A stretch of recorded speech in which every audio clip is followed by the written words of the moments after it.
और पूरे राष्ट्र की एकजुटता के साथ रखकर वापस आ रहे हैं, और दूसरी तरफ कांग्रेस के स्वघोषित स्वनामधन्य सर्वकालीन सर्वोच्च नेता और नेता प्रतिपक्ष राहुल गांधी जी निहायत ही ओछी स्तरहीन बातें कर कर यह विश्व को बता रहे हैं कि नेता प्रतिपक्ष का पद पाने के बाद भी उनके अंदर गंभीरता और नेता प्रतिपक्ष की परिपक्वता का घोर अभाव है। मित्रों, यह विषय सिर्फ उनकी अपरिपक्वता का नहीं है, विषय उससे कहीं गंभीर है। राहुल गांधी जी ने जिस प्रकार से हमारी सेना के द्वारा दिखाए गए अप्रतिम शौर्य और सेना के अधिकारियों द्वारा, जिसमें director general military operation, director general air operation, director general navy operations थे, उन्होंने जिस तरीके से ऑपरेशन सिंदूर की सफलता का विवरण दिया है, उसको सरेंडर से तुलना करना यह दर्शाता है कि यह मानसिकता कितनी रोगी और कितनी खतरनाक हो चुकी है। मुझे इस बात पे आश्चर्य हो रहा है कि अभी तक कांग्रेस के नेता पाकिस्तानी मीडिया में सुर्खियां बटोरने में लगे हुए थे, पाकिस्तानी संसद में उनके बयान कोट किए जा रहे थे। राहुल गांधी जी का नाम तो और बयान तो भारत के विरुद्ध पाकिस्तान अपने डोजियर में यूज कर चुका है, परंतु पहली बार राहुल गांधी जी ने ऐसा बयान दिया है जो पाकिस्तान के सेना प्रमुख ने भी नहीं बोला, पाकिस्तान के किसी आतंकी संगठन ने भी नहीं बोला, मौलाना मसूद अजहर ने भी नहीं बोला और हाफिज सईद ने भी नहीं बोला। इसमें से किसी ने यह शब्द नहीं बोला है कि भारत ने सरेंडर किया है, बल्कि उन लोगों ने अपनी अपनी तकलीफों का इजहार गाहे बगाहे किया है। अगर इसके बाद ये बोल रहे हैं तो मैं पूछना चाहता हूं, क्या आप उन नेताओं से एक कदम आगे जाना चाह रहे हैं? यानी अभी तक तो आप पाकिस्तान के लोगों को, पाकिस्तानी सेना और पाकिस्तान के आतंकी संगठनों को कवर फायर देते थे, अब उनके सिरमौर भरने की कोशिश कर रहे हैं। एक हिंदी में कहावत होती है, नया मुल्ला प्याज ज्यादा खाता है, मगर यहां गैर मुल्ला इस कदर प्याज खाने में लगा हुआ है कि उसे लग ही नहीं रहा है कि यह देश के स्वाभिमान और सेना के शौर्य और सेना का कितना भीषण अपमान कर रहा है। मैं पूछना चाहता हूं, वैसे राहुल गांधी जी की बुद्धिमत्ता और विवेकशीलता पर आप सभी लोग परिचित हैं। मात्र 1 वर्ष पहले की बात है, आज 4 जून है। 4 जून को चुनाव परिणाम आए थे। तीसरे अटेम्प्ट में 3 अंक न पाने को, जिसको अद्भुत सफलता नजर आ रही हो और पटाखे फोड़ने शुरू कर दिए हो, और तीसरी बार प्रधानमंत्री बनने पर जिसको पराजय नजर आ रही हो, उसकी कितनी समझ है और उसका कितना विवेक है, यह भली भांति समझा जा सकता है। राहुल गांधी जी का यह कहना सेना का सरासर अपमान है। मैं कांग्रेस पार्टी से पूछना चाहता हूं, ऑपरेशन सिंदूर की सफलता की घोषणा सेना ने की है, भारत सरकार ने नहीं की है, भारतीय जनता पार्टी के किसी प्रवक्ता ने नहीं की है। जैसे आपके प्रवक्ता अब अचानक सोकर जागने लगे, अपने जमाने क्या क्या बातें बोले, तो मैं पूछना चाहता हूं, आपने सरेंडर शब्द यूज करके सेना का अपमान किया है या नहीं? क्योंकि सीधे सीधे जब आपने सेना के बयान को सरेंडर से तुलना किया है, इसका मतलब भारत और भारत की सेना का सर झुकाने का वो काम और इसके लिए वो शब्द जो पाकिस्तान की सेना, पाकिस्तान के आतंकवादी संगठन और यूएन सिक्योरिटी काउंसिल के द्वारा डिजिग्नेटेड आतंकवादी जैसे मौलाना मसूद अजहर और हाफिज सईद भी नहीं बन कर पाए हैं, तो आप क्यों उनके मुहाफिज बनने की कोशिश कर रहे हैं? और मैं दूसरा बताना चाहता हूं राहुल गांधी जी से कि अगर आपको यह समझना है सरेंडर, तो याद करिए, राहुल गांधी जी केवल 2 साल पहले आप विदेश में गए थे और आपने कहा था, why the defenders of democracy America and Europe are silent and not interfering in India. यह था सरेंडर। जुलाई 15 जुलाई 2011 को आपने कहा it's impossible to totally control terrorism, यह था आतंक के आगे सरेंडर। 26/11 के हमले के बाद आपकी सरकार ने शर्म शेख में कहा कि कंपोजिट डायलॉग प्रभावित नहीं होगा आतंकी घटनाओं के साथ, यह था आतंक की मानसिकता के साथ सरेंडर। 1995 में नरसिम्हा राव सरकार के समय एक फोन आया और भारत ने अपना एटॉमिक एक्सप्लोजन रोक दिया, यह था सरेंडर। 1971 में 93,000 प्रिजनर ऑफ वॉर थे। 1971 में 93,000 प्रिजनर ऑफ वॉर थे, फिर भी पीओके क्यों सरेंडर कर दिया? छंब का 160 किलोमीटर का एरिया जीता हुआ क्यों सरेंडर कर दिया? 13,000 किलोमीटर पाकिस्तान के पंजाब और सिंध का जीता हुआ क्यों सरेंडर कर दिया? 54 हमारे सैनिकों को वापस नहीं लिया, उन्हें क्यों सरेंडर कर दिया? 1965 में जीता हुआ हाजीपीर का दर्रा सरेंडर कर दिया। लाहौर से 20 किलोमीटर दूर तक सेना पहुंच गई थी, वो सरेंडर कर दिया। 62 में तो क्या क्या सरेंडर कर दिया। 19 नवंबर 1962 को जवाहरलाल नेहरू का कैनेडी को लिखा गया लेटर है, जिसमें उन्होंने सीधे कहा है कि अमेरिका आकर अमेरिकन पायलट्स हमारी एयरफोर्स को संभाले, जो 2010 में डिक्लासिफाइड हुआ है कैनेडी लाइब्रेरी के द्वारा। 1960 में सिंधु का 80% पानी सरेंडर कर दिया। 1948 में आपने कश्मीर का एक हिस्सा सरेंडर कर दिया। 1947 में मुस्लिम लीग के आगे 1/3 सरेंडर कर दिया। तो राहुल गांधी जी, आप, आपकी पार्टी और आपके खानदान के कारनामे आजाद हिंदुस्तान के कैलेंडरों में सरेंडर से भरे पड़े हैं। और जहां तक हमारे प्रधानमंत्री जी की बात है, बहुत साफ कह देना चाहता हूं, राहुल गांधी जी किसी के आगे सरेंडर कर दें, कांग्रेस ने किया होगा, मगर भारत किसी के आगे सरेंडर नहीं हो सकता। हम विश्व की एकमात्र ऐसी सभ्यता है जो हजारों सालों के आक्रमण के बाद भी आज जीवंत हैं, जिसे आप मानने को तैयार नहीं। हमारे प्रधानमंत्री श्री नरेंद्र मोदी भारत माता के उस शेर की तरह हैं।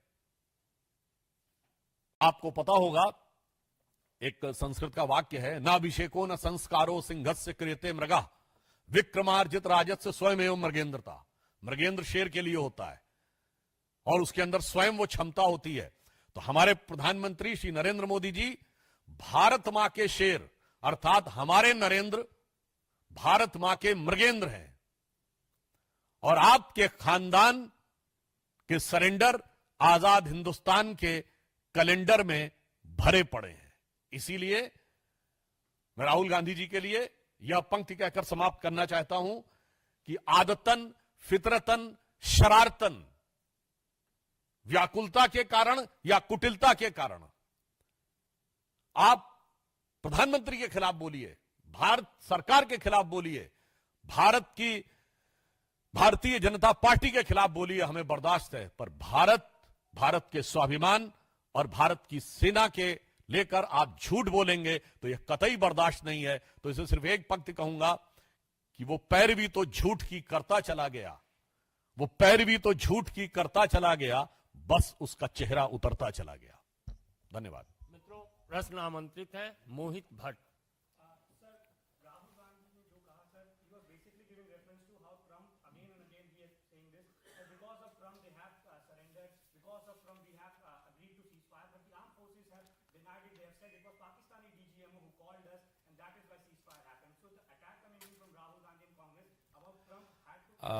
On the issue of US President statement, Government of India has clarified n number of times that there was no third party mediation. And if they want to believe that whatever the US President was saying, it is correct, then in that he has also mentioned the nuclear conflict.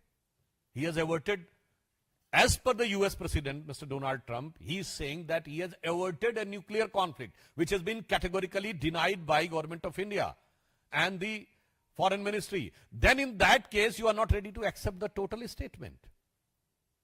And I would also like to remind, during the run-up for the presidential election, there is a video available of President Trump in which he was saying that he once talked to Prime Minister Modi and he's saying that one country is annoying you or irritating you too much, and he said, you can guess the which country is. And I can ask them to stop those things. Then it is the statement of Donald Trump when he was running for presidency. Then Modi ji said, no, we have taught them lessons several times. I will do it. वैसे राहुल गांधी जी को चूंकि जब वो लोकतंत्र की रक्षा के लिए भी विदेश में जाके अमेरिका से गुहार लगा चुके हैं, तो उन्हें ये ज्यादा नजर आता होगा। इस कारण से इस संभावना से इनकार नहीं किया सकता। वैसे ऑन द लाइटर नोट मैं कहना चाहूंगा, अमेरिका के राष्ट्रपति ने 31 मई को एक और ट्वीट किया है जिसमें उन्होंने कहा है कि Joe Biden was killed in 2020 और जो 4 साल तक अमेरिका के राष्ट्रपति थे, he was a robot clone. तो मुझे लगता है कि कितना भरोसा, बल्कि मैं अमेरिकी सरकार से भी पूछना चाहता हूं कि भाई ये बयान उन्होंने अपने ऑफिशियल जो ट्रूथ करके उनका एक सोशल मीडिया है उस पर दिया है, तो राहुल गांधी इस पे भरोसा करते हैं नहीं? मुझे लगता है इस पे बता दे तो बेटर रहेगा। वैसे इस तरह के बयान देकर मैं एक बात कहना चाहता हूं, पाकिस्तान के प्रधानमंत्री शहबाज शरीफ का रिकॉर्डेड वीडियो अवेलेबल है जिसमें वो कह रहे हैं 9-10 अगस्त की दरमियानी रात को 2:30 बजे मेरे जनरल आसिफ मुनीर ने मुझे जगा कर ये कहा कि वजीर आजम साहब, पाकिस्तान के कई एयर बेसेस के ऊपर अटैक हो गया है और नूर खान एयर बेस पर भी मिसाइल गिरी है। ये आसिम मुनीर और शहबाज शरीफ दोनों का कबूलनामा है। फिर वो अजरबैजान में भी जाके बोले कि हम तो फजर की नमाज का इंतजार कर रहे थे कि 4:30 के बाद अटैक करेंगे, उससे पहले ही इंडिया ने अटैक कर दिया रात्रि के तीसरे पहर में ही। तो मैं पूछना चाहता हूं राहुल गांधी जी से कि शहबाज शरीफ और आसिम मुनीर के इकबालिया बयान के बाद भी अगर आपको समझ में नहीं आ रहा है तो आपको क्या कहा जाए? राहुल शरीफ कहा जाए या राहुल मुनीर कहा जाए? क्योंकि आप तो मुनीर और शरीफ से भी ज्यादा बड़े पाकिस्तान के पक्ष में तकरीर देने वाले नजर आ रहे हैं।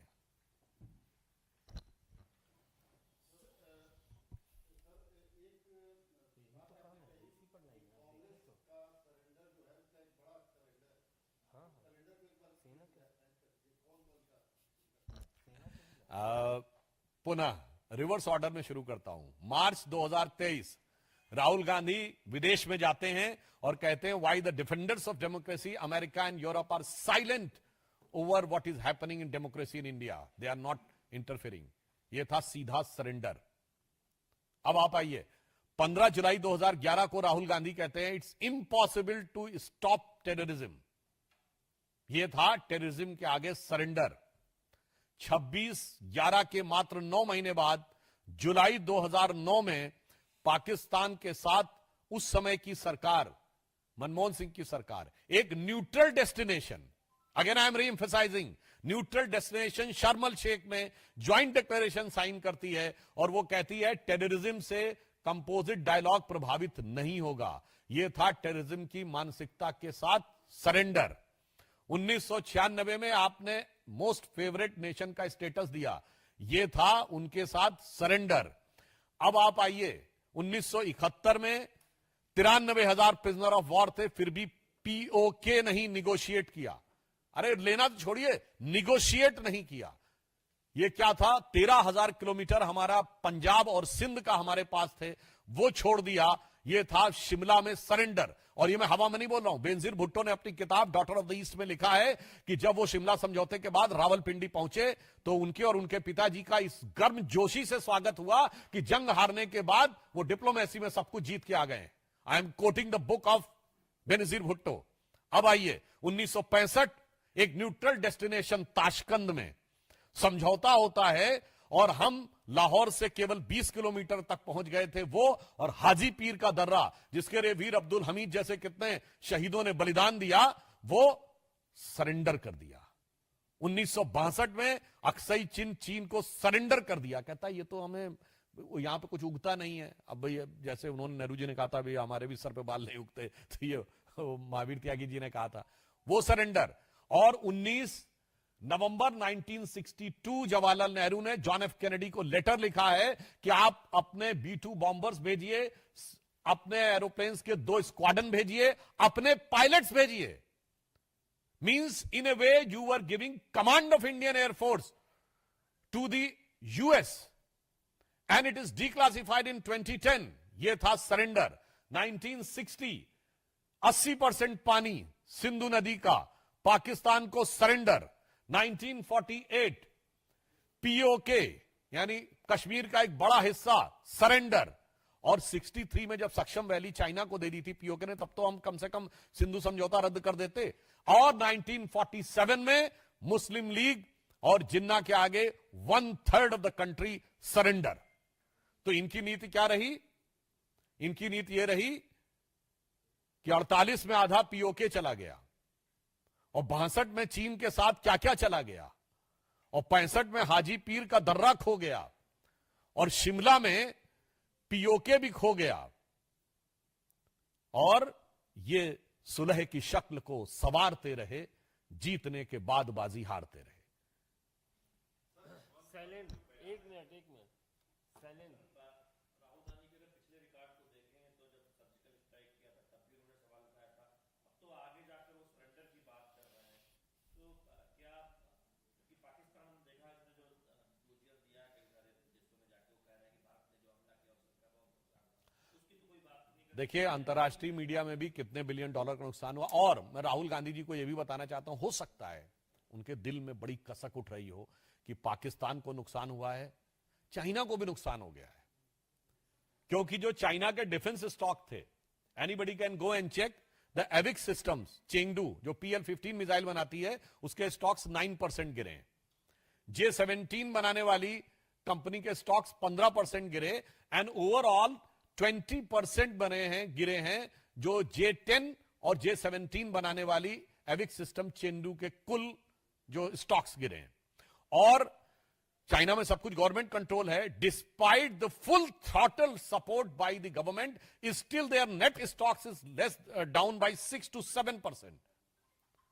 और भारत की जितने भी डिफेंस की कंपनीज हैं उनके स्टॉक्स ऊपर गए हैं। वो HAL जिस पे आरोप लगाते हैं 14% स्टॉक ऊपर गया है। मझगांव डॉक्स का स्टॉक 30% ऊपर गया है। गार्डन रीच और मझगांव शिपयार्ड का 30 to 32% ऊपर गया है। ये तो ओपन में है, ये तो दुनिया देखती है सैटेलाइट पिक्चर से लेके कंफर्म करके किसकी वेपनरी सक्सेसफुल रही किसकी नहीं। तो हो सकता है उधर चीन से करार भी था ना इनका, तो उस करार का प्यार उभर रहा हो, और इधर भारत से तकरार उभर रहा हो, और उधर पाकिस्तान से अलग एक प्रकार का प्यार उभर रहा हो। तो शायद इसलिए बात कह रहे हो। इसलिए मैं कहना चाहता हूं, जो राहुल गांधी जी बोल रहे हैं, यदि वो अपनी बुद्धि से बोल रहे हैं तो ये उनकी निष्ठा पे गहरा संदेह है। यदि वो अपने जो उनको पॉइंट देने वाले लोग होते होंगे उनके द्वारा बोल रहे हैं, तो मुझे लगता है कि उनको अपनी टीम और उसकी जानकारी के बारे में, कुछ नए लोगों के बारे में विचार करना चाहिए। अथवा अगर उन्होंने ही ये बात कर रखी है तो मुझे लगता है कम से कम फैक्ट्स को क्रॉस चेक करने की कोशिश करनी चाहिए। आमोद राय हो गया।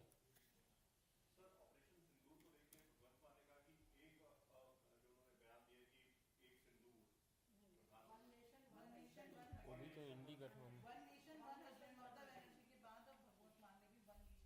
वो भी शायद इंडी गठबंधन में तो है। वैसे देखिए, इंडी गठबंधन के जो लोग हैं जिन्होंने अपना नाम इंडिया रखा था, उनके दिल में कितना इंडिया है ये ऑपरेशन सिंदूर ने साफ कर दिया है। केवल नाम इंडिया रख लेने से कोई इंडियन नहीं हो जाता। जिसे कहते हैं, एक कहावत होती है ना, बगल में छुरी मुंह में राम। तो नाम इंडिया, दिल में पाकिस्तान। जिस तरीके से बड़े बड़े नेता, चन्नी साहब भी तो पंजाब के पूर्व मुख्यमंत्री हैं, वो क्या बोल चुके हैं, देखिए कैसे पाकिस्तान कोट करता है। सिद्धारमैया कर्नाटक के मुख्यमंत्री हैं, वो बोल चुके हैं। उसी श्रेणी में अब भगवत मान जी भी बोलने लगे। और वैसे भी तो वो ये पार्टी, वो वाली पार्टी है ना जिसने सबसे पहले सर्जिकल स्ट्राइक पे सबूत मांगा था। तो मुझे लगता है ये लोग जो बोलते हैं इसे गंभीरता से नहीं लेना चाहिए। ये आदतन बोलते हैं और फितरतन बोलते हैं। विकास भदौरिया।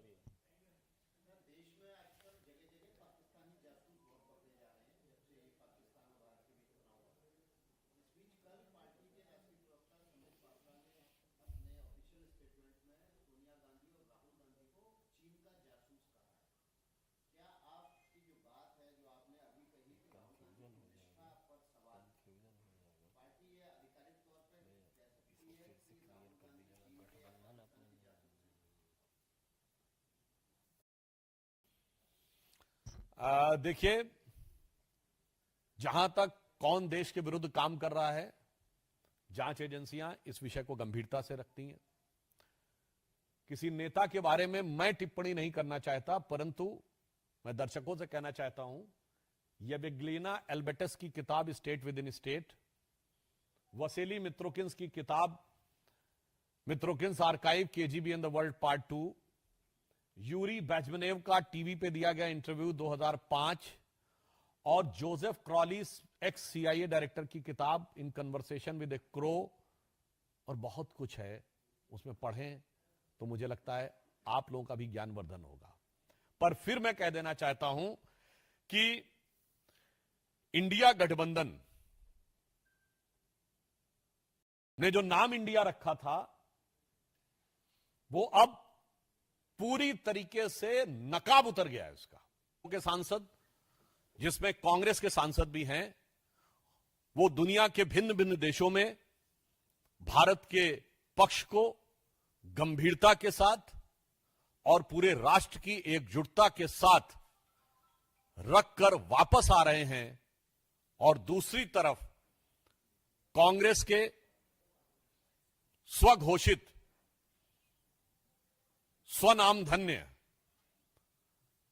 सर्वकालीन सर्वोच्च नेता और नेता प्रतिपक्ष राहुल गांधी जी निहायत ही ओछी स्तरहीन बातें कर कर यह विश्व को बता रहे हैं कि नेता प्रतिपक्ष का पद पाने के बाद भी उनके अंदर गंभीरता और नेता प्रतिपक्ष की परिपक्वता का घोर अभाव है। मित्रों, यह विषय सिर्फ उनकी अपरिपक्वता का नहीं है, विषय उससे कहीं गंभीर है।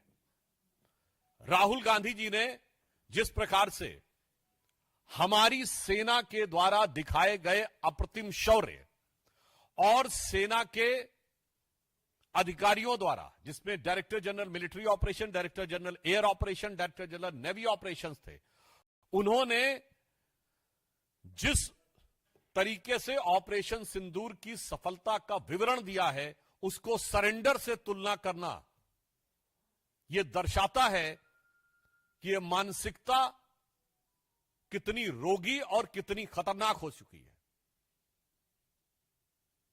मुझे इस बात पे आश्चर्य हो रहा है कि अभी तक कांग्रेस के नेता पाकिस्तानी मीडिया में सुर्खियां बटोरने में लगे हुए थे, पाकिस्तानी संसद में उनके बयान कोट किए जा रहे थे।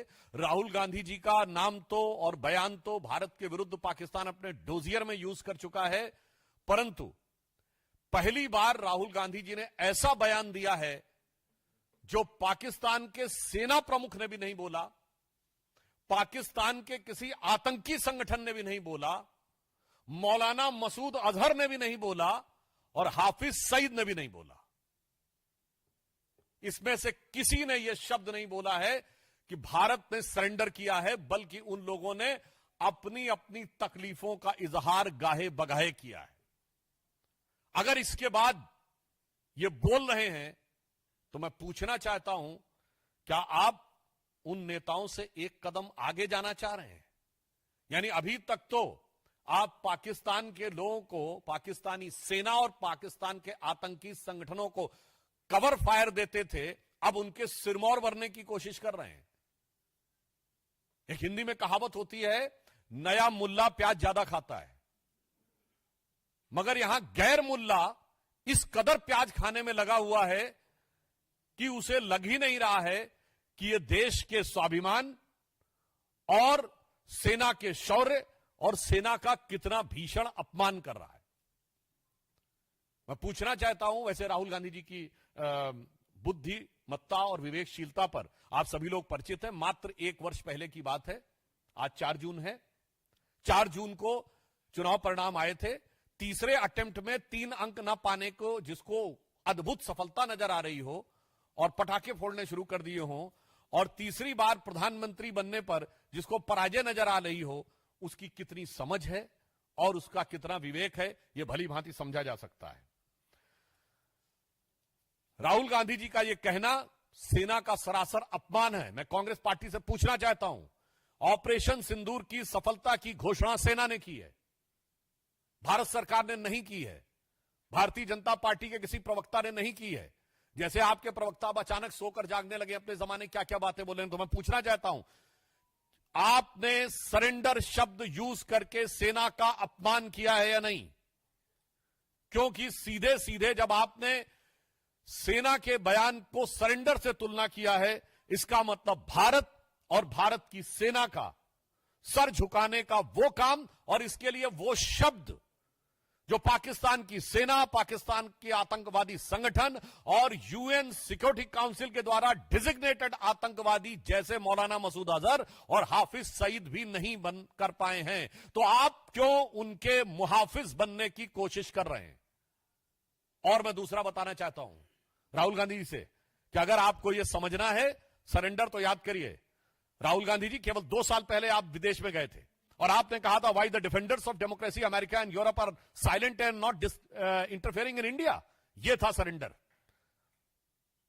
15 जुलाई 2011 को आपने कहा, it's impossible to totally control terrorism. यह था आतंक के आगे सरेंडर। 26/11 के हमले के बाद आपकी सरकार ने शर्म एल शेख में कहा कि कंपोजिट डायलॉग प्रभावित नहीं होगा आतंकी घटनाओं के साथ। यह था आतंक की मानसिकता के साथ सरेंडर। 1995 में नरसिम्हा राव सरकार के समय एक फोन आया और भारत ने अपना एटॉमिक एक्सप्लोजन रोक दिया। यह था सरेंडर। 1971 में 93,000 प्रिजनर ऑफ वॉर थे। 1971 में 93,000 प्रिजनर ऑफ वॉर थे। फिर भी पीओके क्यों सरेंडर कर दिया? छंब का 160 किलोमीटर का एरिया जीता हुआ क्यों सरेंडर कर दिया? 13,000 किलोमीटर पाकिस्तान के पंजाब और सिंध का जीता हुआ क्यों सरेंडर कर दिया? 54 हमारे सैनिकों को वापस नहीं लिया, उन्हें क्यों सरेंडर कर दिया? 1965 में जीता हुआ हाजी पीर का दर्रा सरेंडर कर दिया। लाहौर से 20 किलोमीटर दूर तक सेना पहुंच गई थी, वो सरेंडर कर दिया। 62 में तो क्या क्या सरेंडर कर दिया। 19 नवंबर 1962 को जवाहरलाल नेहरू का कैनेडी को लिखा गया लेटर है, जिसमें उन्होंने सीधे कहा है कि अमेरिका आकर अमेरिकन पायलट्स हमारी एयरफोर्स को संभाले, जो 2010 में डिक्लासिफाइड हुआ है कैनेडी लाइब्रेरी के द्वारा। 1960 में सिंधु का 80% पानी सरेंडर कर दिया। 1948 में आपने कश्मीर का एक हिस्सा सरेंडर कर दिया। 1947 में मुस्लिम लीग के आगे 1/3 सरेंडर कर दिया। तो राहुल गांधी जी, आपकी पार्टी और आपके खानदान के कारनामे आजाद हिंदुस्तान के कैलेंडरों में सरेंडर से भरे पड़े हैं। और जहां तक हमारे प्रधानमंत्री जी की बात है, बहुत साफ कह देना चाहता हूं, राहुल गांधी जी किसी के आगे सरेंडर कर दें, कांग्रेस ने किया होगा, मगर भारत किसी के आगे सरेंडर नहीं हो सकता। हम विश्व की एकमात्र ऐसी सभ्यता है जो हजारों सालों के आक्रमण के बाद भी आज जीवंत हैं, जिसे आप मानने को तैयार नहीं। हमारे प्रधानमंत्री श्री नरेंद्र मोदी भारत माता के उस शेर की तरह हैं। आपको पता होगा, एक संस्कृत का वाक्य है, नाभिषेको न संस्कारो सिंहस्य क्रियते मृगा विक्रमार्जित राजस्य स्वयं मृगेंद्रता। मृगेंद्र शेर के लिए होता है और उसके अंदर स्वयं वो क्षमता होती है। तो हमारे प्रधानमंत्री श्री नरेंद्र मोदी जी